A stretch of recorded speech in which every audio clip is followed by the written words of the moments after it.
El 4 de mayo es una fecha señalada en el calendario de todos los aficionados al fútbol italiano, y es que en 1949, hace hoy 75 años, el accidente de Superga cambió la historia de un club histórico como es el Torino y por supuesto también el destino de todo el fútbol italiano.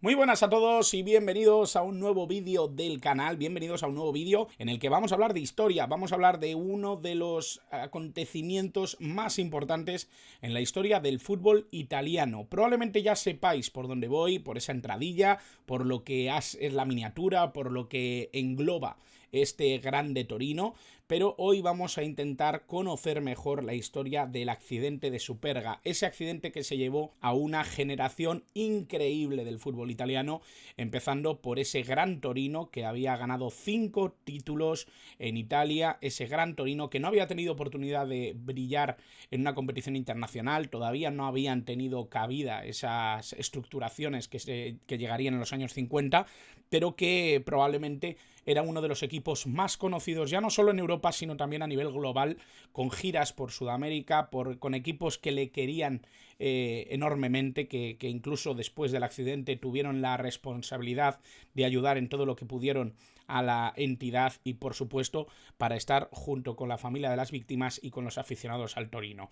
Una historia relevantísima, ya no solo para el Torino, sino también para el fútbol italiano, para lo que podría haber supuesto para el fútbol italiano. Y, por supuesto, todo eso lo vamos a intentar entender en el marco de que este canal, como sabéis, no solo habla de actualidad, no solo habla de táctica, también hablamos de la historia del fútbol, porque entendiendo lo que ha pasado, entenderemos mejor lo que nos está sucediendo ahora y lo que vendrá después. Así que vamos a observar un poquito esa historia de la tragedia de Superga, y vamos a intentar entender mejor cuáles fueron sus causas y también sus consecuencias. Y lo vamos a entender primero hablando de la ciudad de Turín, una ciudad que en los años 30 había vivido ya esa rivalidad precisamente entre el Torino, el Turín o la Juventus, dos equipos que incluso hoy, ¿no? Yo creo que son representativos de esa rivalidad de Turín, dos equipos históricos, dos equipos muy fuertes.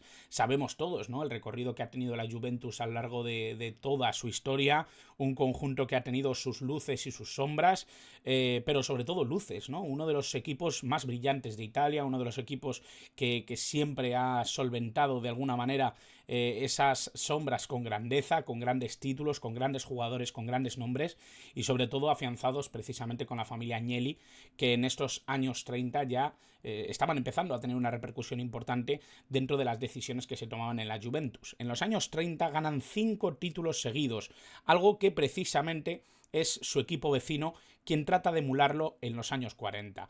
En este sentido ya empieza la rivalidad, ¿no? Ferruccio Novo, que fue presidente de la entidad del Torino, quiso copiar de alguna manera también las posibilidades de una reformulación deportiva, intentar tener a muchos exjugadores dentro de la cúpula del Torino, y eso de alguna manera construyó una entidad diferente, una entidad que miraba hacia el futuro y que de alguna manera también construyó lo que iban a ser los años 40, los brillantes años 40 del grande Torino. Un equipo conformado por muchísimo talento, pero que también tenía una visión bastante especial con respecto a la táctica y una visión que de alguna manera era muy moderna, muy revolucionaria.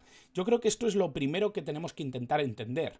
El Torino fue un equipo que no solo reformuló toda su plantilla y toda su forma de ver el fútbol en esos años, sino que además administró de una manera portentosa lo que eran las novedades también en el mundo de la táctica, en el mundo del fútbol. La revolución del fútbol que se da en Europa la acoge con los brazos abiertos una entidad como el Torino, que se encarga de ganar también 5 títulos seguidos en Italia y que de alguna manera corta su suerte ese accidente aéreo en Superga.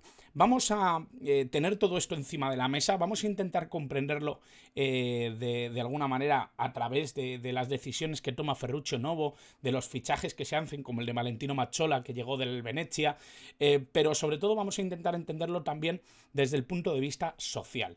Hay que entender que el accidente aéreo de Superga supuso un golpe tremendo, pero hay que entender también por qué. Ellos venían desde Lisboa, venían desde la capital de Portugal, precisamente tras jugar un partido amistoso en el que se iban a despedir de Chico Ferreira, un capitán histórico del Benfica, del equipo luso.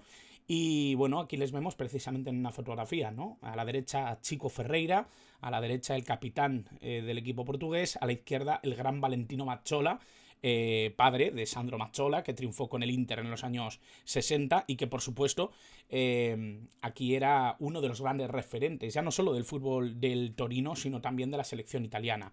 Aquí les vemos intercambiándose los típicos banderines en un partido amistoso que se produjo justo un día antes del accidente. Y bueno, este gesto, ¿no?, de amistad es probablemente una de las últimas fotografías que se tomaron jugadores del Torino en un campo de fútbol antes del desastre. Estamos hablando de un viaje que hacen precisamente para jugar ese partido amistoso. Faltaban muy poquitos partidos para terminar el campeonato de Liga Italiana. El Torino prácticamente tenía el título ganado. Suponía ya el poder conquistar un nuevo título de liga.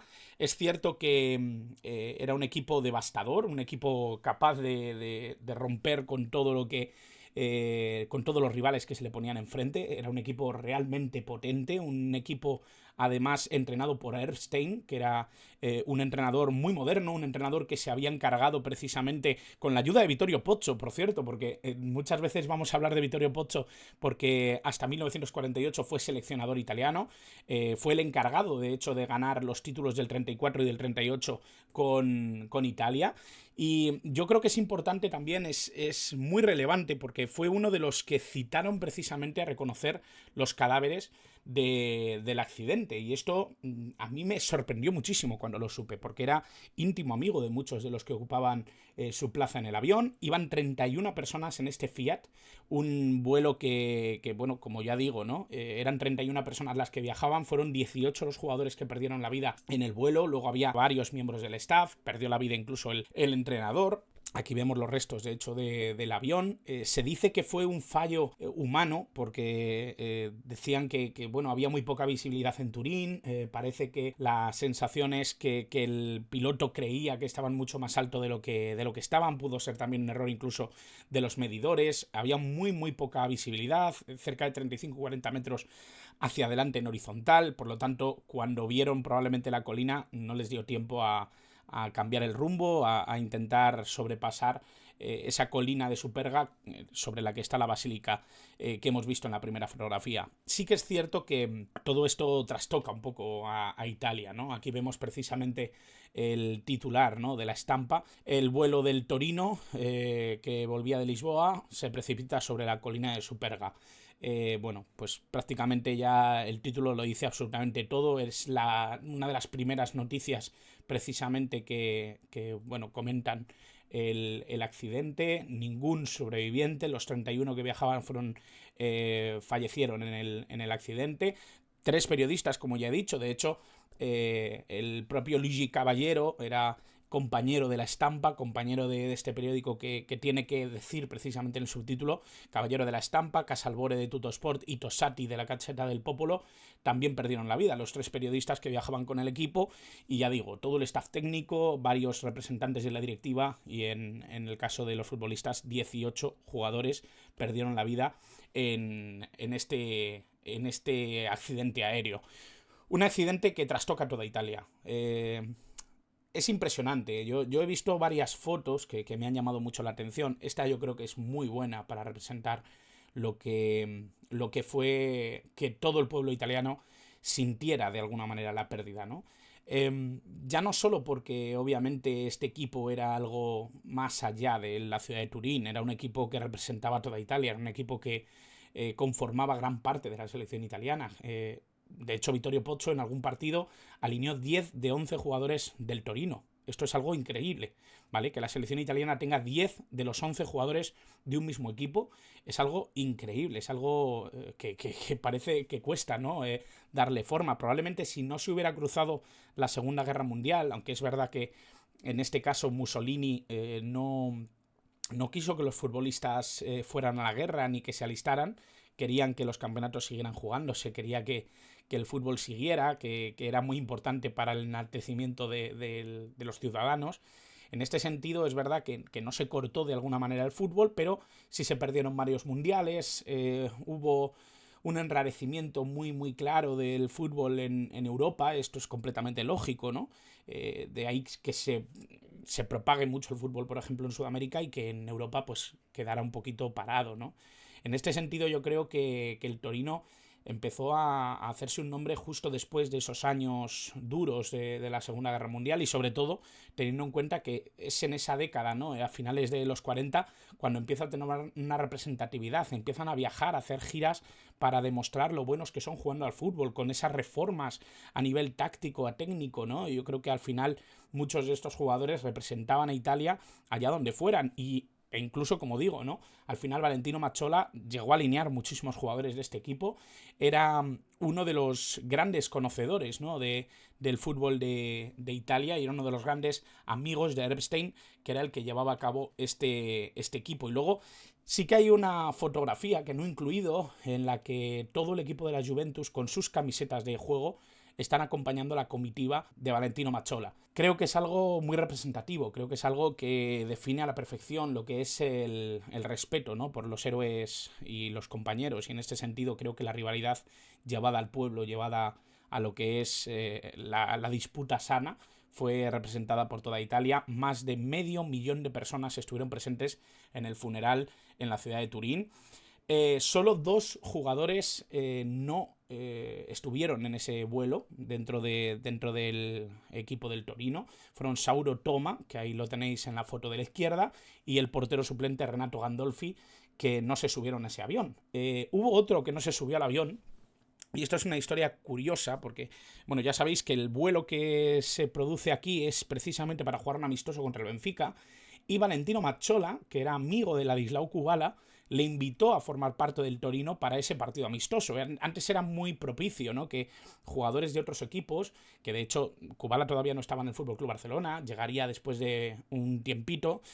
Sí que es cierto que era común, ¿no? Que jugadores que a lo mejor estaban libres o que estaban en un momento dado en un país o en una ciudad pudieran ser invitados a los equipos para jugar amistosos. Esto es algo que se produce mucho, sobre todo en estos años y en años anteriores. El propio Valentino Mazzola invita a Ladislao Kubala a ir a este partido, a montarse en ese avión para poder viajar a Lisboa y jugar ese partido de homenaje a Chico Ferreira, pero Ladislao Kubala, el húngaro, se niega. Al final no le viene bien, no le coincide bien, no le apetece, por lo que sea, pero no se sube a ese avión, y por lo tanto no perdimos otro de los grandes talentos que se verían en el fútbol español y que se verían en Europa, ¿no? Esta es una de las casualidades que invitan un poco a pensar un poco más, ¿no? en lo difícil que es no cruzarte con la historia. En este sentido, tanto Gandolfi como Torna pues se encontraron un poco con la casualidad, igual que lo hizo el propio Kubala. Hay muchas muestras después de cariño, ¿no? Con respecto al Torino de la época, con respecto a lo que era este equipo, con respecto a lo que significó el perder a todos estos jugadores y a todo este equipo en un accidente aéreo tan terrible. Una de ellas, bueno, aquí vemos precisamente a Valentino Mazzola y a La Bruna. La Bruna era uno de los grandes delanteros de la época en River Plate. River Plate, nada más conocer la noticia del Grande Torino, se ofreció a jugar un partido amistoso en el que todos los fondos iban a reconstruir el equipo. Es algo que siempre se ha remarcado. De hecho, se hizo una camiseta conmemorativa que River Plate ha llegado a usar durante muchos años después como segunda equipación, con el granota del Torino. El Torino, incluso su segunda equipación muchas veces ha sido una camiseta blanca con una raya diagonal, como es su equipación clásica, ¿no? En River Plate. Yo creo que al final ha habido mucha representación, ¿no? De lo que era el respeto, ¿no? De muchos equipos. El propio Torino, con Chapecoense en 2016, tuvo un gesto muy muy bonito, haciendo una camiseta conmemorativa, jugando como local con una camiseta verde como la de Chapecoense. Algo que yo creo que bueno, pues son gestos que de alguna manera unen a esos equipos que han tenido dificultades, ¿no? Dentro de la realidad deportiva, que también muchas veces conmueve precisamente cuando se iguala, ¿no? A todos los demás, y cuando la sociedad se siente tocada, incluso cuando no ha tenido ese contacto o esa realidad tan cercana, ¿no? Bueno, en 1948 se cesa a Vittorio Pozzo en la selección italiana. En el 49 sucede la catástrofe de Superga, pero Ferruccio Novo en 1950 es el encargado de llevar a Italia al Mundial de Maracaná, al Mundial de Brasil, al Mundial en el que ya sabemos que Uruguay sale campeona con ese gol de Gilla en Maracaná, el famoso maracanazo contra Brasil. Italia es eliminada en primera ronda. Italia solo es capaz de ganar a Paraguay, pierde contra Suecia, eso le da la posibilidad a la selección sueca de pasar a la siguiente fase precisamente con el empate contra Paraguay. Esto hace que Italia sea eliminada a las primeras de cambio de un viaje, después de un viaje enorme que hacen por barco, por estar completamente asustados de lo que podía pasar en un vuelo de tantas horas y de tantas complicaciones como puede ser un vuelo transatlántico, ¿no? En este sentido, yo creo que ese miedo es completamente natural, es completamente lógico, todo el mundo empatizaríamos con lo que fue precisamente esa realidad. Y bueno, yo creo que también es significativo, ¿no? El porqué del cambio de Vittorio Pozzo, un hombre que, como digo, ¿no? Y no sé si lo he comentado, pero fue uno de los responsables que decidió estar presente para reconocer los cuerpos después del accidente. Es algo que a mí me desestabilizó completamente. Era un entrenador súper importante en Italia, un entrenador que había sido campeón del mundo 2 veces, que fue cesado en el 48 precisamente porque de alguna manera había muchos estamentos en Italia que pretendían que se borrara todo lo anterior a la Segunda Guerra Mundial, porque representaba de alguna manera esa unión con el fascismo. Es algo muy, muy extraño, ¿no? Que cuesta un poco pensar, pero la realidad muchas veces supera la ficción. En este sentido, creo que es algo destacable, ¿no? El poder comentar cómo un entrenador tan importante como Vittorio Pozzo, pues de alguna manera significó también ese viaje desde la época fascista, la época de dificultades antes de la Segunda Guerra Mundial, a lo que querían que fuera la nueva Italia, ¿no? A partir del 45. Sí que es cierto que hay un viaje revolucionario, lo he comentado antes, ¿no? Hay un viaje revolucionario a nivel táctico que me parece también importante, ¿no? El resolverlo y el poder explicarlo. Así que si os parece lo vamos a hacer, y lo vamos a hacer con el 11 típico que solía tener precisamente el equipo de Turín, el Torino. Bueno, hay que decir que Epstein sí que tuvo esa tendencia a cambiar de alguna manera la propuesta táctica, algo que empezaba a ser novedoso, revolucionario en el fútbol de Europa. Se empezó a popularizar lo conocido como la WM, a muchos os sonará. Esa WM se había popularizado precisamente desde el fútbol inglés con Herbert Chapman, el histórico entrenador de los Gunners del Arsenal. Y bueno, en Italia costó bastante. De hecho, Vittorio Pozzo era bastante resistente a cambiar el sistema que él utilizaba. De hecho, hay dos términos que invitan a pensar un poco en la colectividad de unos y en la de otros. En el caso de Epstein y ese viaje hacia la idea de la WM lo llamaban sistema. En el caso de Vittorio Pozzo, él confiaba en lo que llamaba el modelo.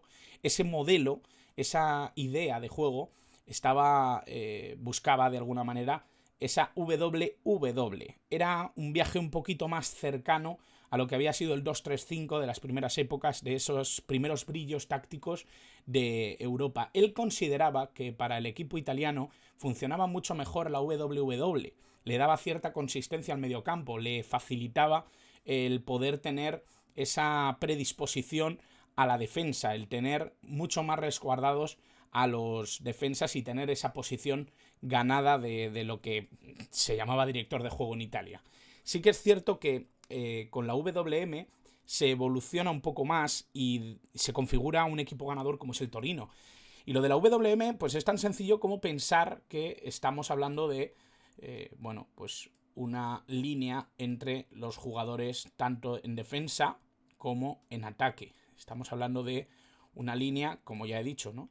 Ese entendimiento un poco de la W, ¿vale? En fase ofensiva y la M en fase defensiva. Estarían formados por un 1-3-4-3 hoy por hoy, ¿vale? Con un cuadrado en medio campo, dos jugadores más destinados a pegarse a la defensa si es necesario y dos jugadores en el medio campo más destinados a estar presentes en zonas ofensivas. El propio Valentino Mazzola era un gran creador de juego, era un futbolista espectacular, no solo a la hora de encarar portería, sino también de crear juego y de ser un jugador relevante, ¿no? a nivel ofensivo.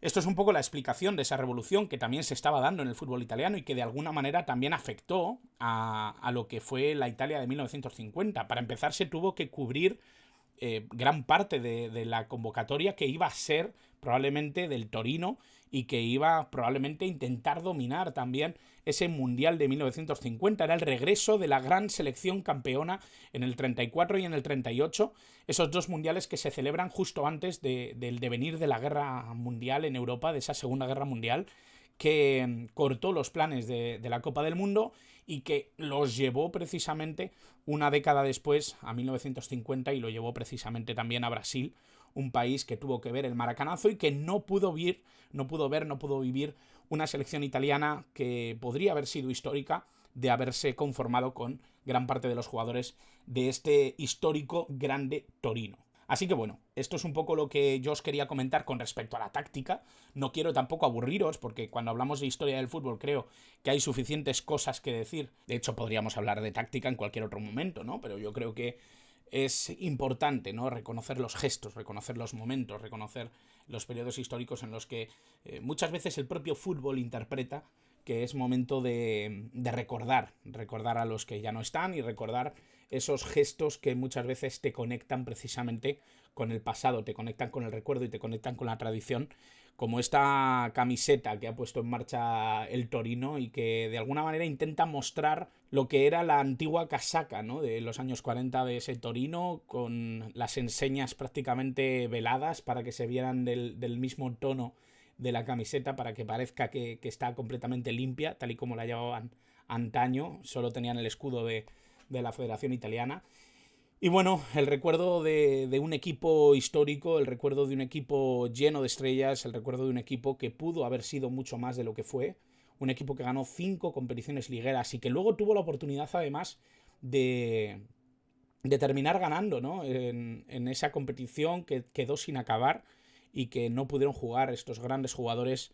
18 de los 20 jugadores que tenía el Torino en 1949 no pudieron acabar el torneo, pero lo ganaron. De hecho, es algo bastante especial, ¿no? Lo que hicieron el resto de los equipos. Todos los que jugaron los partidos que quedaban desde ese 4 de mayo de 1949, todos los que jugaron contra el Torino lo hicieron con jugadores juveniles para impedir que tuvieran una competencia alta y que pudiera cambiar de alguna manera el resultado de esa liga que ya tenían prácticamente ganada. Un gesto que bueno, como digo, ¿no? Recuerda mucho a los gestos que se tuvieron con el Manchester United en 1958 o los gestos que se tuvieron con Chapecoense en la Sudamericana en 2016. Creo que es algo que nos marca, ¿no? Y que nos enseña y que de alguna manera creo que había que conocer un poquito mejor a lo que podía haber sido ese fútbol italiano, ese Torino, de no haberse cruzado la colina de Superga en su camino, de no haberse tenido que ir con premura, de no haberse tenido que ir antes de lo que les correspondía. Sí que quería comentaros, ¿no? Que no ganaron un solo título de liga hasta 1976. Lo consiguió Luigi Radice con un Torino que bueno, consiguieron su 7º título dentro de lo que fue ese campeonato. 30 años después de Superga consiguieron el título de liga. No han vuelto a ganar ningún título de liga desde entonces. Por lo tanto, estamos hablando de muchos años sufriendo, lo que significó perder a su gran generación en los años 40. Por lo tanto, merecían un recuerdo, merecía un poco el comentar lo que este equipo ha vivido, lo que este equipo ha significado, y por supuesto creo que era importante poder hacer un vídeo hablando de todo ello. Así que espero que os haya gustado, espero que os haya parecido entretenido, espero que no haya sido muy denso para vosotros, espero que os haya gustado. Como digo, quiero que dejéis en comentarios qué os ha parecido, si queréis que esto lo haga con otros equipos, con otros acontecimientos, y por supuesto que me deis consejos de cómo acercarme a estas historias para que las disfrutéis muchísimo mejor. Así que nada más, muchas gracias como siempre por estar al otro lado.